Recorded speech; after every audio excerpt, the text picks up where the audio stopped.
David! Hi, Anna. How have you been? Where are you? I'm at home. I'm in, did I show you pictures of my train car? I'm in my train car. If you can see, like, that, you can't really tell anything. Oh, it's beautiful. But it was a train car on my property when I bought it, and I wanted to redo the house. So I said, let's try and make the train car livable so I can live in there while the house gets done. So I lived in here for like a year and a half. It's a great plan B for like an Airbnb. It is, right. Yeah, I can make a little money on it. For our listeners, David and I just worked on a project together called The Estate about a group of cousins that's fighting for a dying aunt's inheritance. Our director, Dean Craig, wrote this incredibly funny script, and David plays our pervy cousin Richard. You made that character such a delight in such an unexpected way. You know, when I got the script, I thought it was so funny, but I thought Richard was kind of like, he was a little light. I said to him, I don't know that I can do what I want to do with what's here. I just feel like I need a little more. And so he very kindly wrote 2 other long scenes. This guy, he's a bit of a creep, this guy, Richard, and he's kind of shameless, which I was interested in playing, that kind of shamelessness. I think it's such a, you know, I'm not shameless in life, you know, so, but I see some people who are able to move around seemingly without shame, and I'm always fascinated by them. So that was something I wanted to be able to try to do. I wanted this guy really to feel like he had a shot.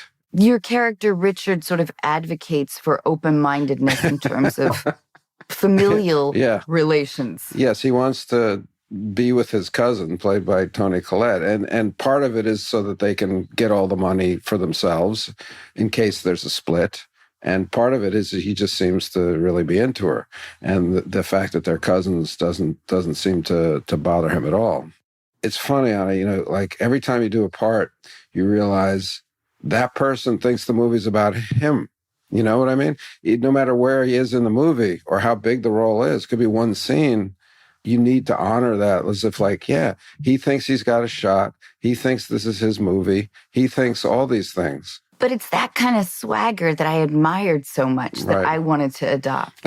Right. Well, I mean, I think the key for me as an actor has always been, first of all, be non-judgmental about the person that you're playing, you know, not bringing to bear your own personal morality on that person, because that person obviously is living the way they want to live, you know.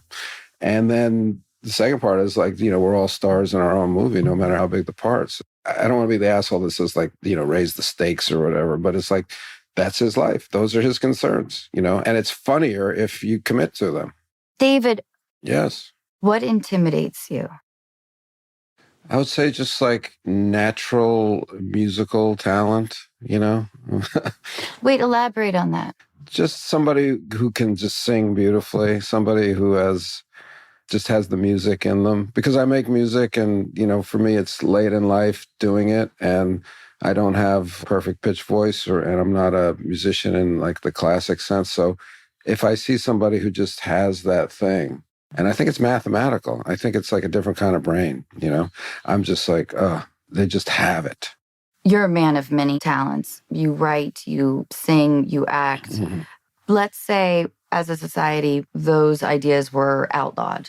How would you make a practical living? Wow, that's a hell of a question. That's very interesting. I think I'd probably teach. I was in graduate school, and I like teaching. I like communicating. I guess that's part of acting. I think I would do that. I would live amongst the books, which would be nice. I would like that. You also strike me as the kind of person who could potentially sail around the world. Wow. I like to think of myself as that person, but I'm not really mechanical. I'm not a car guy. I'm not a machine guy. So the idea of sailing around the world, I think I could do it in terms of some of the physical hardship and some of the mental loneliness. But the first thing that went wrong with that boat, I'd be a dead man. You know, I wouldn't be able to fix it. What was your first boss like? I'm thinking of 2 people. One was a head lifeguard at in Ocean Beach, Fire Island. And he was kind of strict. He was an authority figure. You know, we were a little afraid of him. I feel like I could still be a good lifeguard. Did you enjoy lifeguarding? Oh, yes. What did you love about it? Well, it paid $12 a day. Yeah. which was the early 20th century. This was a while ago before we had, I don't know what that is in today's dollars, millions. But I did get $12 a day, which at the age of 14, which is when I started, I just felt so independent. I wanted to buy a stereo system, so everything was like lining up. I have this job, I'm making that money. I'm going to be able to buy that stereo system that's going to be able to enable me to tune out the fucking world because I have my power and my volume. Do you remember a song from that time? Oh, yeah. I used to come home and I would crank, and this sounds ridiculous, but I would crank an instrumental song by Chuck Mangione called Feels So Good. He plays it on the French horn, but it's jazzy. It's like light jazz. And I don't know, it just got me. It just soothed me, that song. And I played a lot of Springsteen back then too. I'd play a lot of like Darkness on the Edge of Town. And I'd take like a 5-10 minute cat nap after school, but with the volume maximum. I can sleep anywhere, anytime. That is something that I really envy. But the boss, he was an authority figure. I mean, it is a job that has some pressures in it. You don't want anybody to drown. You really don't. And the other first boss around that time was I also, in the springtime, I worked for a meat market in the village, and I delivered meat to the good people of Greenwich Village. And my boss was a very mysterious French woman named Simone.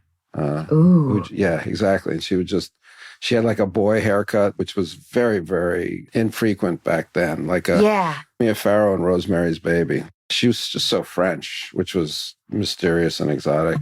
That was a great job too, because I just hang out in the meat market until I had a delivery, and then I'd go off. When you think of the idea of home, what does that mean to you? Oh, I think it's changed. I think it evolves. I think for the longest time it's meant when my two children are with me, wherever that might be. But they're almost adults now, so that's different. But physically, I guess New York is home, but I don't necessarily want to be there, Mm-hmm. I feel like New York is the home I was born into, and LA is the home that I made. So it probably feels more like home here. I want to ask you about like some of the best and worst advice you've received. I'm thinking of like my daughter has gotten 2 tattoos of things that I turned her on to. One of her tattoos is from a song I wrote called Stay on the Train, and it's stay on the train, the scenery will change. She had that tattooed, she got it, and for me, that was always just like parental advice. Just stay on the train, it keeps moving. So you look out the window in an hour, it's going to be a different scene, and that's life. It also kind of indicates a comfortable idea of giving up control to a circumstance. Yeah. Or of just not attaching to the negative, not attaching to the present moment of, it's so horrible. It's going to last forever. It's like when we're happy, we don't go, oh, it's so amazing. It's going to last forever. When we're happy, we have the opposite. It's like, this is going to pass so quick. Why can't we have that approach to sadness? Oh, I feel terrible. Oh, it's going to pass so quick. It might as well. But I think, for the most part in life, the sadnesses outweigh the glad. And that's just the way the game is set up. We're born to lose. We keep losing things. We get older, we die. We accrue things, but we also lose them. And eventually we lose everything. So that's the way the game is set up. David Duchovny delivers optimistic messaging. No, but I do think about the gift of age a bit. Thinking about heartbreak when you're 17 feels like raw, like the first time you skin your knee or something, like your nerves are young. Yeah. As you get older, it is a gift, whether by design or not. Sometimes I think of it as numbness a little bit. Well, you've seen that movie, right? You've seen the movie. It played when you were 17. That was the first time you saw that heartbreak movie. And then you've seen it a couple times. And it always ends the same way. You go on, you live, and you fall in love again. And that's an amazing thing, because when you're young, you think, this is it. Yeah. I just think it's experience. And that's the other thing. It's like, if you're talking about inspirational teachings, words can help, but it's experience is really the only teacher, right? I mean, that as an actor. Yeah. Were you ever given a discouraging moment by like a mentor or a teacher? Yeah. Yeah. I mean, I don't know if I told you, but when I tried out for the choir, and again, this is going to go into money, because that'll give you an insight where I was at when I was young. I was like, I got to get money. Money was important. But in grade school, I went to Grace Church School in New York, and they had a choir, and they paid the choir, not a lot, but they paid you a few bucks a month because you would have to come in on Sundays and sing in the church or whatever. And not only that, but I don't know if you've probably never been paid by a church, but they cut you big checks. I mean, physically big checks. It's very impressive. It's like a golf tournament. I've never received the big check. It's very impressive. Hard to cash in at the bank. Yeah. So I was taken with both the size of the checks and the fact that I'd be getting a little money. And my friends said, oh, nobody gets rejected. Nobody. And so I auditioned in front of the choir, which is what you have to do. And the choir master said, I'm going to play a note on the piano, and I want you to sing the note after it. And I thought he meant the note after the note he was playing. I was too literal. So he'd go like, boom, and I go, boom. And whatever he would play, I was not singing. I wasn't trying to sing that. And I just remember the look of consternation on his face, on my friends' faces, and I got rejected. And it was mortifying. I felt, publicly shamed.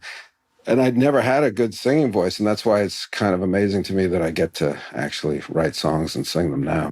Have you ever written a fan letter? No. But I did ask for some autographs when I was a kid of baseball players and basketball players. I believe I got Willis Reed. Maybe I got Mickey Mantle, Dave DeBusschere. Those were people I would have wanted autographs from. I didn't really know actors. I didn't think about that. I never asked anybody in person. These were send away times, like I was just a kid. I'd send away. And my dad had a running joke with me because I would send away for posters of my favorite teams or, a little ball in the team colors or whatever. And my dad just thought it was hysterical because I would never get what I asked for. Whatever I would send away for, if it was a poster, I'd get a keychain. If it was a ball, I'd get a poster. And he just got such a big kick out of the fact that I never got what I wanted. So, of course, you had to strive for approval. Yeah. What do you collect now? I collect broken pieces of technology because they just break on me.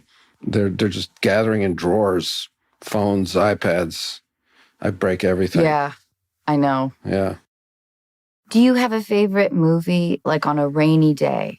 I mean, there are movies that I'll stumble upon, not being able to sleep or whatever, or being on location and getting home at 2:30 and flipping on the TV because I can't go to bed yet. And I'll say, okay, I'll watch 10 minutes of this. And I can't. I watch the whole thing. The Godfather or Casino or Boogie Nights is another one. Those are 3 great choices. Even if I start in the middle of any of them, I'm like, I got to stay here for another hour and a half and watch this. Will you tell us about a formidable struggle, something that was in your youth that felt defining in some way? Divorce is a big deal, right? So my parents divorced when I was 11. It's like 1971. The 60s have happened, so it's a little more laid back. But still, divorce was a stigma. It felt like a secret. It felt like a failure somehow on my part. I don't know why. Kids can feel that way. I didn't want anybody to come to my home. It was different.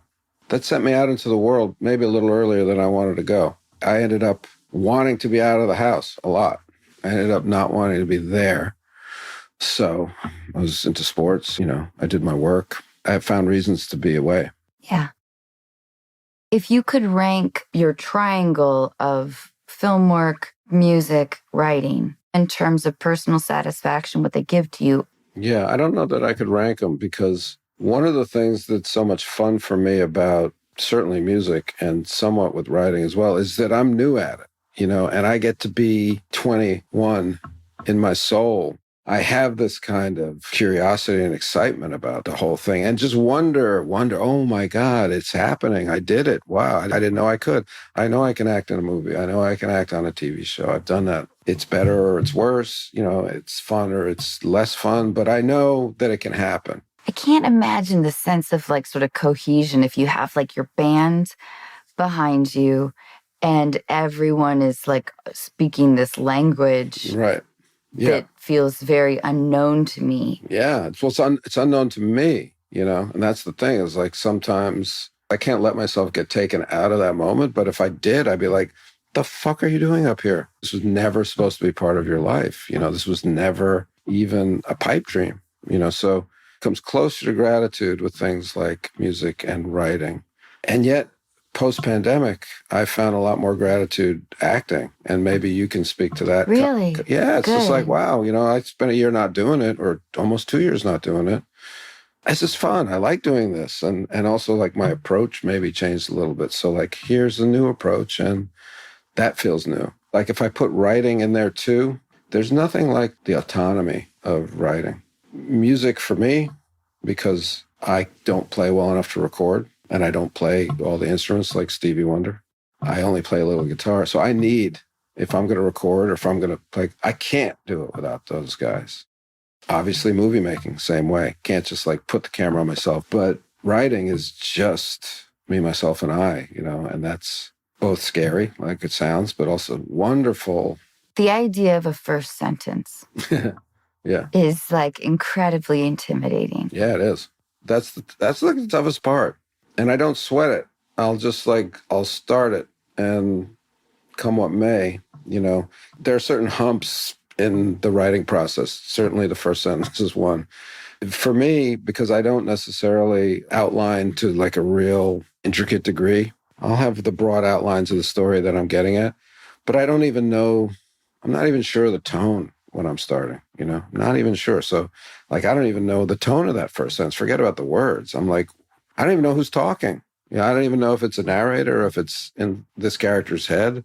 And so I just start and see how it feels. And then do you just simply sort of pull the threads and let maybe the surprise? Yes, definitely. There's this amazing thing that happens when you're writing where the characters start to talk to you, and they don't say, it sounds like a crazy person, but like they'll say, I wouldn't do that, or I want to go there. Let me go there. Let's see what happens over there, or give me a fucking thing to say. You're like not really treating me the way you should. You think I'm a villain, but let me. That must be so fun to tap into that totally realm of the imagination. My favorite part of the Truly Like Lightning, the last book that I wrote, was I had a villain, the villain in the story, and I'd written the book and it was over as far as I was concerned. And then I was on vacation and I just woke up one morning and I was like, he needs like a monologue, basically. And I just started writing this thing, and it was so much fun to write because it was the bad guy saying, you're wrong about me. You think I'm the bad guy. I'm the realistic guy. After you're done, in 20 years, come back to me and you'll say you were right. I'm loving Miss Subways. Oh, thanks. Yeah. I also want to talk to you about The Bubble, which I've only seen the trailer for, which looks fucking awesome. It's very funny. Will you tell us a little bit about it? Yeah, The Bubble is a Judd Apatow film where you have this huge movie franchise like a Fast and the Furious or Jurassic Park, and the pandemic has happened, and these actors in this franchise called Cliff Beasts have decided that they will brave illness to go back and grab some cash. And they don't necessarily like each other because they've been at it for too long and they're competitive and all the weirdnesses that actors get into. So we enter into a bubble, a quarantine bubble, and start to make the movie. And over the course of the film, we just grate on each other so much, and also come to almost blows with the producers and the studio, that we band together to escape from our own movie. What I think sets it apart for Judd Apatow, who directed, is that the footage of us in the franchise, in the Cliff Beast movie, which you see a bunch of because we're shooting it, it looks as good as any. The funny part isn't like that sucks. The funny part is like that looks like it could be a real franchise. And I play an actor who, and I totally respect this guy because he's a total pain in the ass and he's a jerk, but he wants this movie to have an ecological point of view. Like the Cliff Beasts are dying because we've screwed the planet. Right, you get to play like a self-righteous character. I love it. Well, he wants to make Don't Look Up, not Fast and the Furious, Right. And so it's kind of a cool of the moment, point of view where, why do we have to kill the dinosaurs? That's my thing too. It's like, they're beautiful. We're the problem. Man is the problem. This kind of stuff. That's like taps into sort of a youthfulness that actors can sometimes have that reminds me of like, sophomore year in college.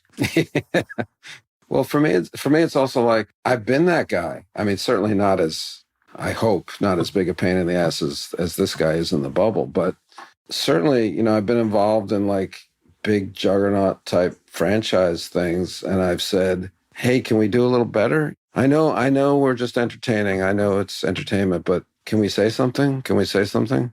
No, you can't say something because that alienates, this percentage, whatever, like that. Oh, yeah. Yeah. Yeah. It's like sort of the summation of my journey with the house bunny. Is it? How so? I think I was telling you this on set Yeah. that I wanted to know what happens when you've invested your 20s and maybe into your early 30s living in that world at the mansion. I wanted to play like a lower tier Playboy bunny who gets essentially kicked out, has to move on. And she wasn't one of the ones that married somebody rich or whatever. Right. She hasn't futurized. And to go back to her small town that was maybe religious and conservative, and she maybe has a meth addiction and, Maybe. and it's not that I had a specific message. It was more of a personal idea, I guess, of sort of what happens with the next step that you haven't thought about when you're essentially in a glamorized but Right. low paying career. That's what you've invested in. Anyway, and then it became, she becomes a house mom at a sorority. I hear what you're saying, which is you set out to make kind of a commentary on, I guess, commodifying your body and your looks without cashing in at that particular point, and then maybe becoming too old to do that. Exactly. And Too old. She wasn't quite hot enough. Right. It felt at that time, too, that my absorption of what I was witnessing in Los Angeles, too. Mm-hmm. I hear you. Which felt like, a lot of hustling, which is necessary, just a lot of salesmanship. And sort of what's the journey when that feels over? You don't strike me as a person that knows what happens at the Playboy Mansion. So there must have been a moment where you read something or you saw something or you heard about something. Yeah. Well, I had read some things and some friends had been there and they had some stories. And then I got to see it when we filmed there.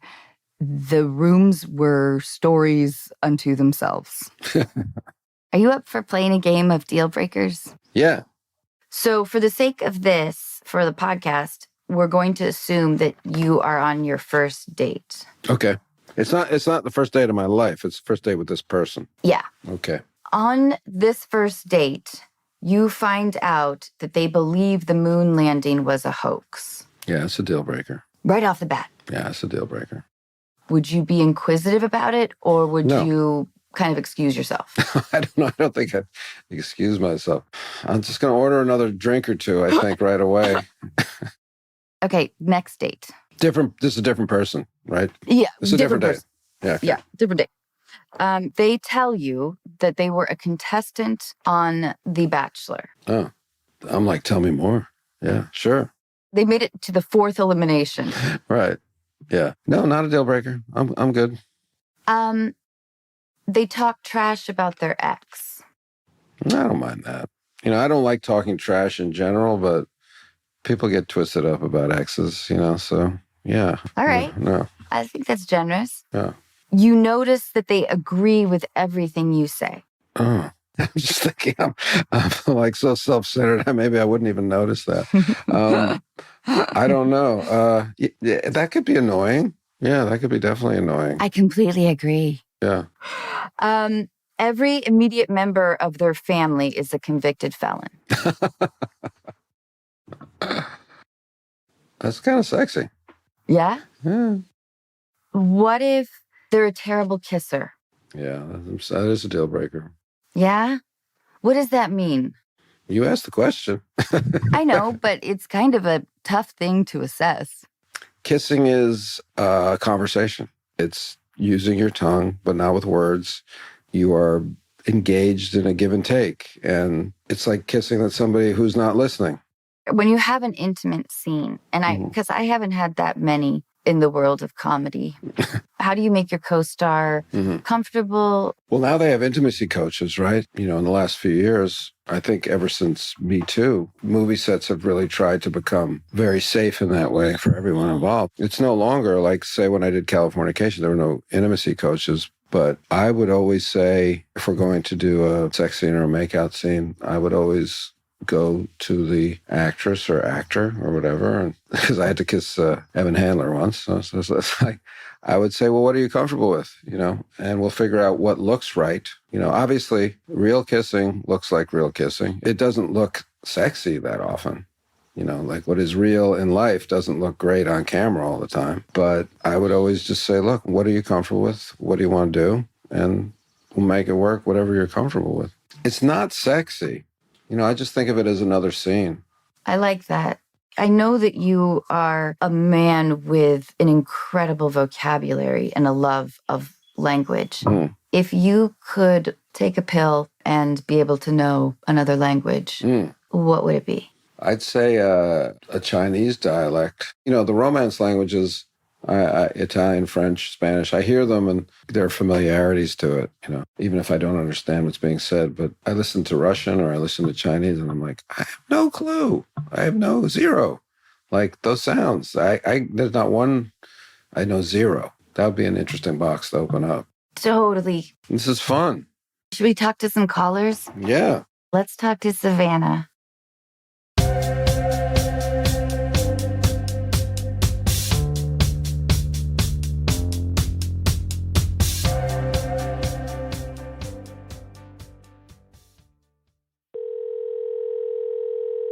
Hi, Savannah.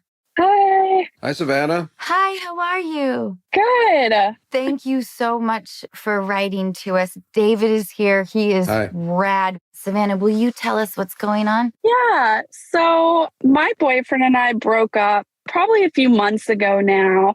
We had been dating for about a year and it was a really mutual breakup. It really wasn't ugly or anything. But even before that, I was really in and out of relationships. I never was just single since practically like out of high school. I was just jumping around. From like long-term relationship to long-term relationship? Yes, like at least like a year. Nothing that serious, but just, a lot of relationships. So now I'm really just trying to navigate being single and being okay on my own because I'm good when I'm with someone, but on my own, I feel really lost. In what way? I think I feel just kind of not validated, just insecure in a lot of aspects. So you have been dating a little bit? Yes. With dating apps? Yes, I have some apps, but I have a tendency to get really attached to people. And then when it just doesn't work out, that really puts me in a really low spot. Can you tell us about a recent episode or a date that was sort of emotionally unsatisfying? Yeah, I started talking to a guy through an app, and we actually figured out that we knew each other back in college. We kind of had some mutual friends, and we reconnected on an app. We're both kind of back in our hometown now.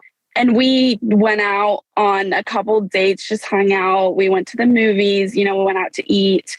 And I could kind of sense he was pulling back. I asked him like, hey, like, do you want to do something else? Do you want to hang out? He just was kind of making excuses and stuff. And he did not flat out block me or anything, nothing ugly. But I know when to stop reaching out and when something is not, going to go anywhere.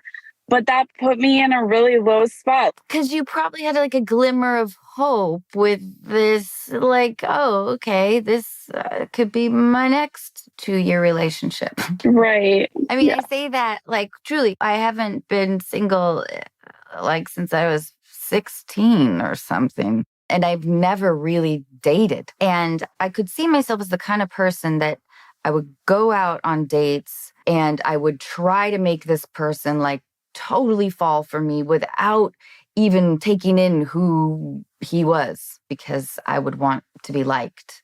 I wonder, like in this year-long relationship that you guys just ended, It is interesting that it felt unemotional or not incredibly impactful to you. Were you in that for that long of a time because you, like me, just simply being in a relationship? Definitely. The last few months of the relationship, I knew it was over, but I just was still there and just holding on to it. And did you live together? No, we didn't. We go to different schools. So that kind of ended it. I'm relocating to a different school and he's going even further. So we just knew it wasn't gonna, last forever. I relate to this idea of, when you're single, not feeling your best self. And I think, that was kind of the first thing you said about yourself. And I think that's a real key for you to not figure that out, because that's like a lifetime thing. Like we all want to feel whole on our own. It's a lifelong focus and a lifelong journey that way. But I think you're asking the right questions. I think you're right there. You're right in the right place. And I don't know the answer, right? Like none of us know the answer, but I think that's the key. I think if you're asking those questions and you're in that place, then you're in a good place to actually meet somebody when you do. In some ways, it sounds like, you want to find somebody so you can stop having to do that work. Like it would be nice if somebody else validated me instead of me, And sure, yeah, that's nice. Yeah, that's wonderful when that can happen. But I think you're in a really good spot, even though it might not feel that way to you. I think that some of us, especially if you've gone from back-to-back relationships, we look at being single as almost being unemployed. Yeah. And I really admire people who are very comfortable being single and look at it almost as freedom. And sometimes we talk to callers that feel a little overly picky because they want to defend their singleton, but the society is telling them, no, you're supposed to be with somebody. And you're moving, did you say, Savannah? I have already moved. I'm getting ready to start law school. So I relocated and I start in the fall. Well, I validate you for that, Smarty Pants. For Thank sure. you. Congratulations. Thank you. How would it feel in your gut right now if David and I were like, you need to stay single for the next at least 10 months? Savannah, I would never say anything like that, by the way. That's all Anna. So No, it's like a gut check. It definitely is something that my gut says that's what needs to happen. It's not necessarily what I want. It's not comfortable, but I think it needs to happen so that I can be good for the next relationship. Well, here's the deal is like, okay, Anna says that to you and you agree. That doesn't mean you can't be surprised. Wow, how great would that be? That'd be like Totally. in 2 months, somebody shows up, you're like, oh, fuck that 10 months. This guy's great and he really digs me. So that's the good news is like, yeah, you could say something like that and that would be a really good mindset to go forward with, but also go, oh, yeah, I'm open to surprise. Definitely. The large consensus, having talked to a lot of callers who do dating apps, it feels like 70% of the time it just feels kind of bad. Yeah. Like my mom she never let me look at women's magazines growing up, but I always had this feeling, kind of like Instagram maybe, where you just feel kind of bad and you don't know exactly why. So I do think that is a part of this journey, that with being able to have so many dates all the time. Yeah. I think inevitably it's like everybody's looking for different things. Everyone's getting like their character on. It's probably really boring sometimes. It's probably tedious and a chore. And I just wonder if you just give yourself a minute to kind of have this time. I totally forget that that's the way people date now. I've never been on a dating app. When Savannah says dating, I think like that's a guy coming up to her somewhere and says, hey, I like you. Can I have your phone number? It so doesn't work like that. It's harder. It was harder back in the day to date. That's why I said open to surprise. But I guess with apps, there's no surprise. It's just like it's right there. It's always right there. I gave myself a challenge for a while in college. Then I did it later, which was to compliment a stranger every day. And it wasn't for relationship purposes. It wasn't to be asked out or anything. It was just a small way to engage with my own uncomfortable social skills and to make someone feel good. I also did this weird thing where if a truck said, like on the back of a truck, if it was like, bad driver, whatever, call this number, I would call and say, what a good driver, driver 8439, which the only delight there was me being proud of myself for being weird, but also the person on the other line being like, what? Like never having heard of something like that. But the idea of like just simple acts of social engagement is sort of a broad idea to Savannah, because it's just that everyone's down here on their phone all the time. Yeah. So of course we're dating like that. Have you started school yet? I'm starting law school in the fall, August. You're going to be close to a lot of new different people. I mean, it's like not going to be a dating app. You're going to be meeting people. Yeah. You're going to have a hell of a lot of work to do as well. Not so much time to give of yourself to another person. So I think it's going to be a big change. It's going to be a big change. Do you have a close group of friends? Not really at this point. Savannah, I feel like we have a lot of things in common, because in a relationship, I can be very neglectful towards, and I'm also, a homebody anyway, but I wonder if it's actually kind of a good time to maybe nurture some friendships or some ideas in that world, because I truly think the whole dating app situation, of course, it's just going to feel bad and kind of drag you down a little bit. I also, and I've said this a lot, David, I've really noticed that after the quarantine, sort of after this experience where time melted and we were reflecting and we were anxious and bored at the same time and trying to figure out what our priorities are in life or whatever, that with this sort of emergence, people are really putting a lot of pressure on themselves to get everything figured out. It's like a sudden wave that I really have noticed, because it's just been an interesting idea talking to callers during that time that were going through a lot of reflection, like, I hate my mom, is that okay? To now, like, should I get married? So just know, Savannah, you're not alone at all in sort of the pressure, and you're recovering from a rhythm, even if it was an undramatic relationship that was maybe perfunctory, there was still a rhythm and a pattern to it. Yeah, I think you hit it on the head with the apps. It's not good right now. I need to just focus on the new friends I'm going to meet organically, It's totally. Yeah. Actually, totally. In person, you're going to meet people. Yeah. Yeah. I can't wait. I'm excited to get back in person. Do you think you could maybe plan a trip or do something exciting before you go through the intensity of law school? Yes, I actually, back when I was with my boyfriend, we did fly out and see one of my old friends, and it was a really fun time and I really enjoyed it. I would love to go back and see her, on my own again. That would be really fun. Definitely. Like, take a road trip, take some time to yourself if you can afford to, and do something that's a little bit out of your comfort zone, that's not risking your precious ego, Yeah.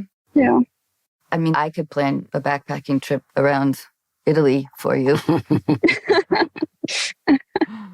Well, I also think even if your last relationship didn't seem so intense, we've all been stuck with who we're with. He was the guy you were seeing, There was way more focus than might have been 5 years ago on that person. You're right. Even if it was an undramatic relationship, it was certainly concentrated. That was your human contact. Yes. That was your physical contact for the past year.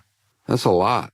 There's a lot going on there. So I give yourself a break on getting over it. Yes. Yeah. Take a little time. You've got till August. Yes. Like, to nurture some of your passions, some of the world that you weren't able to because of, the fundamental compromise that we all bring to the table in a relationship. It's sort of exciting. I am really excited. Yeah. Good. And it's nice to see you smile. When you were talking about some of the dating stuff, you could feel the heaviness that it brings. This is the time of your life you're going to look back on and go, oh, why was I miserable? Should have been so happy. I was free. I had no responsibility. I blew it by moping around for that guy. Oh, Yeah. Right. I think this is a good plan, Savannah. Will you please be in touch? I want to know if we were helpful or not. Yes, of course. Thanks again so much, Savannah. Thank you guys. Bye. Bye.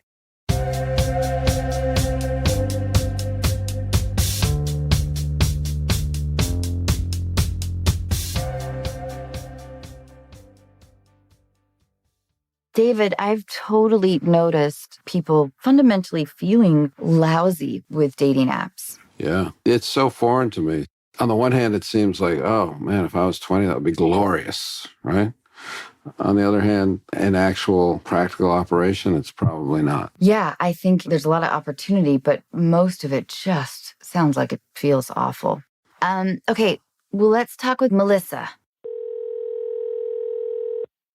Hi, Melissa. Hi, Melissa. Hi. Hello. You're here with David Duchovny, who Hi. is just awesome. I know he is. That's great. Thank you. Thank you so much for your letter. Will you tell us all what's going on? Yeah, absolutely. I'm getting married next year. Congratulations. Thank you. It's actually my and my fiance's second wedding. So we're doing things kind of traditionally, but very different from the first time. I had a very, very small wedding. I had maybe 5 friends that I included.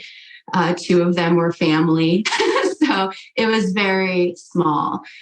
This time when Matt proposed, he said, we're going to have an actual wedding. And I never thought of myself having an actual wedding before. So it's a very special time and exciting. And I'm really looking forward to it and trying to make the best choices. A big party right now feels right. We need it.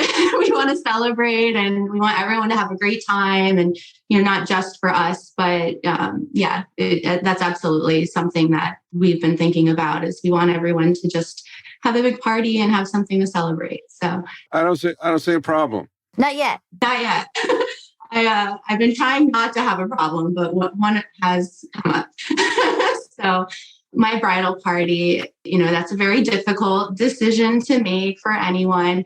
And I went through, a lot of conversations with my fiance and kind of talking about what we wanted to do. And what I opted to do was ask my childhood friends to be a part of it. And they are actually the reason I met him, because when I was leaving my last relationship with an alcoholic and I was really struggling with that, and I went to see my friends in New Jersey and I explained that to them because nobody knew what I was dealing with for 3 years. And I said, this is what's happening. I'm leaving. I'm getting back out on my own. I have to start over. And one of my childhood friends put me on Bumble on a dating app, which is totally not my thing. But she did. And I was on it for 12 hours and met Matt, and I was scared of the app and got off. And he and I stayed in touch. And although he thought that I was pushing him away, it was probably the best thing for us. We both got off the apps and never looked back. Amazing. We were just talking about how dating apps are so discouraging, but here you are. Yeah. Yeah. And how awesome that you kind of share that with your childhood friends. I still don't see a problem. Okay. I'm getting there. So my problem is I did move away from New Jersey when I was younger, and then my late teens, college years, so on and so forth. I've been in Pennsylvania, and I have a big variety of friends from different groups. And one of my closest friends, when I moved here, I was in her wedding recently, and she was one of my few attendees at my first wedding. I was really nervous to tell her I didn't ask her to be in my wedding party this time. I didn't want to hurt her. And that was the last thing I wanted to do. And she was going through a lot of personal challenges with family and pets and just all kinds of things. I knew this was just going to be more bad news, even though I didn't want it to feel like bad news. So when I told her, she reacted in the way I expected. It was a big blow. And the first response back was basically, well, whatever, it's your wedding, do what you want. And I was like, okay, so I guess you're hurt. And she took it as, she didn't make the cut. Yeah. Yeah. And I can go on with some of it. Her first child is due around the date of my wedding next year, but he's due this year. And so one of her last comments was, well, if it doesn't fall on my son's first birthday, I should be in attendance. Mm-hmm. And when I got that, I'm like, okay. I was very emotional and I was listening to Anna's podcast and I'm like, I'm going to write in for help because I'm so I don't know how to approach this. Well, like just as a general idea, I really believe that weddings reveal, like people will show their hand because for some reason it feels loaded for most people. If someone is going to totally have your back and be like, hey, what do you need? Okay, this is going to be awesome. We're going to have the best time. Then that's a wonderful side to somebody. And then, of course, if somebody, a mother-in-law is like, I'm really mad that she's wearing a rose-colored dress and I wanted to wear a rose or whatever, like that's also a revealing characteristic as well. But did you not have her a part of your wedding party because you naturally felt that she was either going to be a little bit dramatic or that you're like also kind of growing apart from her? Honestly, what I was trying to explain to her is that there was nothing negative about her or our friendship that led to my decision. It was solely based on, I can't have everyone. I have about 10 people because I moved so much in my life. I have some close friends from different times of my life. And this is a new time of my life. And it doesn't mean she's not as much of a friend as she always has been. It just was a decision I had to make. And I chose my 3 childhood friends that I'm still very close to, and then my new sister-in-laws and my new stepdaughter.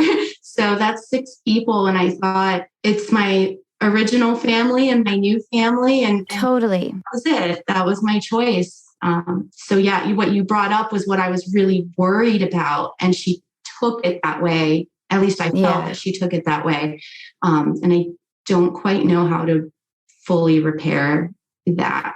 I do think that people take the wedding party as friendship ranking, which is tough.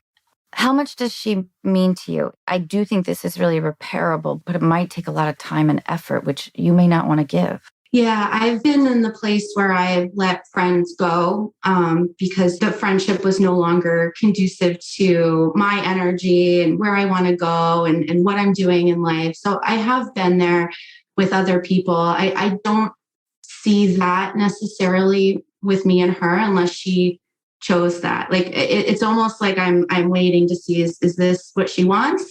Because if that's what she wants, I don't like how much can I fight? I wasn't trying to like do anything, and it's just taking it that way. I guess what I would say is, first of all, like if you said to me, David, I don't have room for you at the wedding, I would say, oh, thank you so much. I was hoping maybe. Secondly, I think, sometimes people reveal themselves in a certain way. And I mean, clearly I don't know the ins and outs of weddings and invites. So I would downplay it. I mean, for me, it's like, big fucking deal, whatever, get over it. But obviously there's more to it than that. I can see just by the way you guys are taking it so seriously. So I think it's a lot of you going, well, this person is really revealing themselves to me. There's that. And then I was just thinking when you were telling the story, it was like, a wedding is a symbolic thing. It's real, yeah, but it's a symbolic thing. And this person is either going to be in your life or not. And what you're saying is you want this person in your life. She's an active friend. And, forget about the symbolic thing. I know you're my friend. I rely on you for certain, whatever. Like, let's continue that. I want you to be part of, my marriage, my life, whatever, as I move forward. It just doesn't work for me to have you be part of the symbolic ceremony. And she's got to be able to handle that, I think. She's got to. I know this is the problem with ladies and weddings. Clearly, I don't get David. it. Clearly, I'm not qualified to talk about this. Well, it's true that, like, in the heightened tradition of weddings, people will run with their own narrative and have their feelings hurt by things that they practically shouldn't. But Melissa, I think it's interesting that you know her so well that you knew that she was going to react like this. How was your very last communication? Was it the text? Yeah, we were texting. And then when I had written in, I cried almost every day, like thinking about it, because I wanted I'm so sorry. I wanted to reach out, but my fear was that she was going to take everything I said incorrectly, like a way that I don't intend. Yeah. And eventually I felt like I exhausted all my options of asking people for advice. So I did write to her again, and it was a couple weeks after, and I needed to check on her, family situation and her pregnancy, and I wanted her to know, if you're not ready to talk to me, I understand, but I'm here for you. I'm her friend. I want her to know, like, she's very important to me. And as David was saying, this is a symbolic thing that I honestly don't take it as serious either. Like, I could have picked any number of people, and I kind of went with logic in the moment. It wasn't about ranking anyone. It wasn't saying someone's not as important. And I've had many friends get married and not ask me to be in the wedding. I would never take that offense. I'm happy to go party. Like that's fine. I'm with you. I'm not used to dealing with that kind of response because I would never behave that way. Again, she has a lot going on in her life. So I started to try to empathize with that a little bit and avoid responding out of defense. You're doing an amazing job. I think persistence, Melissa, because it does mean a lot that you've been emotionally upset about this. It would be something totally different if you were like, we've been drifting apart for years. I'm not even sure if we have anything in common anymore. That's a different story, but this person does matter to you. So I think persistence in continuing to show that to her, even if she comes back with immature, thoughtless, stinging responses, I don't want you to look around at your wedding and be missing her. Yeah, I really want her there, and I want her celebrating with us, and I want it to be a fun time for her as well. I don't want her to be sad during it or leading up to it. One thing I was considering that I didn't bring up to her at the point of letting her know she wasn't in the wedding party is maybe having her do a reading at the ceremony, because we're not very religious or anything. And my friendship with her over the years, we've done a lot of concert going. And so I thought maybe finding some song or lyric, something that is meaningful to me and Matt, but also to reflect my friendship with her and how much I've loved being with her. That's really sweet. Is there like a dinner before the wedding? People do that, right? There's a dinner, right? It's called a rehearsal dinner, David. Yeah, there's supposedly a rehearsal dinner. Can you sit her at your table? Yeah, or like a toast at the reception afterwards, or like a reading, or being an usher. But I think the groundwork of what she's choosing to absorb kind of has to be repaired before like the additional proposal. Yeah. I think because it'll feel like, she's an understudy or something. I'm trying to use language that David would understand. No, I understand it. I just can't believe you're so mature and healthy. I'm just like, just try to forget about it, move on. I would, if you have the financial resource to send her like a $200 gift basket filled with, whatever bath things or lotions, it's going to be like a month of sort of slightly gentle persistence. It's reassuring to hear what you're saying because, there was time in between me writing in and asking for advice and kind of being in that emotional trenches of it, and then me trying to work through it on my own. And I recognized I just need to keep reaching out, the normal friendship I've been having with her over the last 2 decades. And eventually I'll get to the point where things maybe will normalize a little bit. The emotions won't be as raw. And then when the timing is right and I have the right idea, and we're so early in planning that I don't even know what I want to ask her yet. So I need to give myself that time too, so I don't propose that in an ill-timed way. Anna can tell you how to get her accredited as a minister, and she can do the marrying of you. Yes, I like that idea. There has to be some way of including her that will make her feel kind of special. Yeah. What means a lot, I think, is what you said, Melissa, about how upset you were and how, like, this has been painful for you. The idea that you caused her pain, which means she means a whole lot to you. And I would tell her, like, not just I never meant to hurt your feelings in any way, but this whole thing has also made me realize how much I love you and how important it is that you're there. I couldn't imagine you not being there.